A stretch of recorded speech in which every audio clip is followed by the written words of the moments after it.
Hello বন্ধুরা, welcome back to my YouTube channel.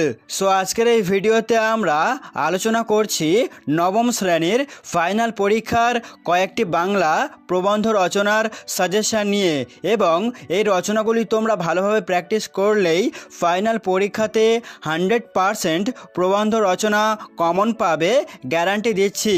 তো চলো একে একে আমরা দেখে নিই। তো প্রথমে তোমাদের যে রচনাটি এবছরের জন্য অত্যন্ত গুরুত্বপূর্ণ সেটি হলো দৈনন্দিন জীবনে বিজ্ঞান। খুবই গুরুত্বপূর্ণ রচনা তোমাদের পরীক্ষার জন্য, ঠিক আছে? তোমরা ভালোভাবে এটা তৈরি করবে। বা এই প্রশ্নটি অন্যভাবে ঘুরিয়ে আসতে পারে, যেমন বিজ্ঞান ও আধুনিক সভ্যতা, এইভাবেও কিন্তু আসতে পারে। আবার অন্যভাবে আসতে পারে, যেমন বিজ্ঞানের জয়যাত্রা। প্রশ্ন যেভাবে আসুক না কেন, উত্তর কিন্তু একটা হবে। কেমন? এবারে চলে যাব আমরা পরের রচনা কি রয়েছে দেখো, বিজ্ঞান ও কুসংস্কার। এটাও কিন্তু অত্যন্ত গুরুত্বপূর্ণ রচনা তোমাদের পরীক্ষার জন্য, এটাও তোমরা ভালোভাবে তৈরি করবে।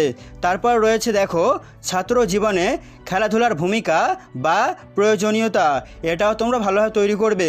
বা এই প্রশ্নটি অন্যভাবে আসতে পারে, যেমন চরিত্র গঠনে খেলাধুলার ভূমিকা, এইভাবেও কিন্তু আসতে পারে। এটাও তোমরা গুরুত্ব সহকারে তৈরি করবে। তারপর রয়েছে দেখো পরিবেশ রক্ষায় ছাত্র সমাজের ভূমিকা, এটিও কিন্তু অত্যন্ত গুরুত্বপূর্ণ তোমাদের পরীক্ষার জন্য। অথবা পরিবেশ দূষণ ও তার প্রতিকার, এটাও কিন্তু অত্যন্ত গুরুত্বপূর্ণ তোমাদের পরীক্ষার জন্য। তারপর রয়েছে দেখো তোমার প্রিয় ঋতু, এটিও কিন্তু ভীষণ গুরুত্বপূর্ণ পরীক্ষার জন্য। বা এটা অন্যভাবে আসতে পারে, যেমন বাংলার ঋতু বৈচিত্র্য, এইভাবেও কিন্তু আসতে পারে। রচনাগুলো তোমরা ভালোভাবে তৈরি করবে।